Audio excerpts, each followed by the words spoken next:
Selamat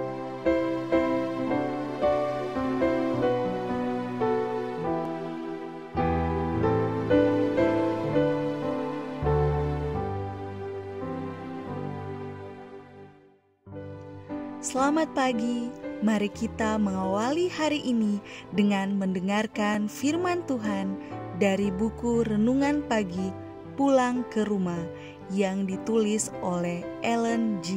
White.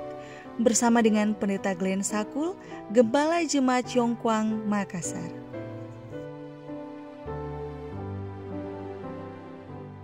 Shalom, selamat pagi. Mari kita berdoa untuk meminta hikmat dari Roh Kudus Tuhan. Ya Allah kami yang di sorga, ketika kami mendengarkan firman-Mu di pagi ini, kiranya Roh Kudus Tuhan memberikan kami hikmat dan kuasa. Di dalam nama Yesus kami berdoa. Amin.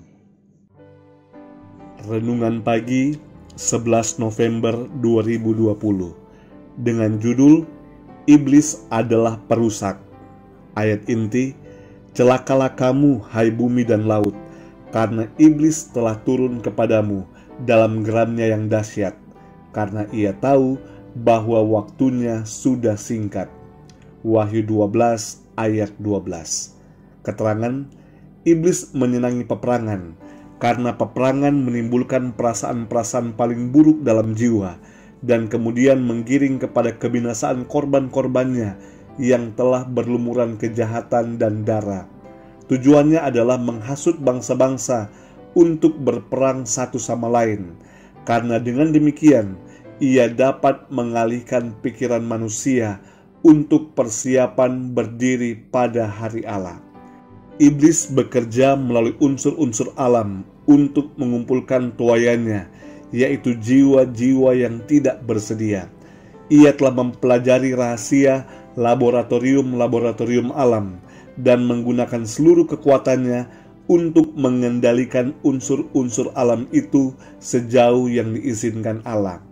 Waktu ia diizinkan menyiksa Ayub, betapa cepatnya kawanan kambing, domba, dan ternaknya, hamba-hambanya, rumah-rumahnya, anak-anaknya disapu bersih. Suatu musibah menyusul musibah yang lainnya dalam sekejap saja. Allah lah yang melindungi makhluk ciptaannya dan memagarinya dari kuasa perusak itu. Tetapi dunia Kristen telah menunjukkan penghinaan kepada hukum Allah, dan Tuhan akan melakukan apa yang telah dinyatakannya untuk dilakukan.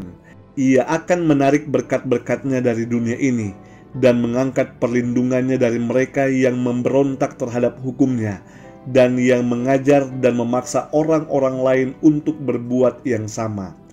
Iblis mengendalikan semua orang yang tidak dilindungi Allah secara khusus. Sebagian dibuatnya senang dan diberinya kemakmuran agar dapat melanjutkan rencana-rencananya, dan ia akan mendatangkan kesusahan kepada yang lain-lain dan menuntun orang untuk mempercayai bahwa Allah lah yang membuat mereka menderita. Sementara ia tampak kepada anak-anak manusia sebagai seorang tabib besar yang dapat menyembuhkan semua penyakit mereka, ia akan mendatangkan penyakit dan bencana, hingga kota-kota yang padat penduduknya menjadi hancur dan sepi.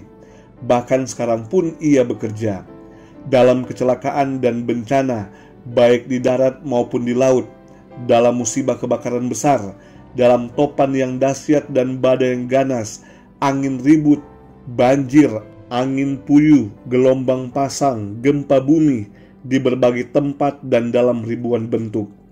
Iblis menjalankan kuasanya. Ia menyapu bersih tuayan yang sudah masak, sehingga kelaparan dan kesusahan pun menyusul. Ia mencemari udara, sehingga ribuan orang binasa karena wabah.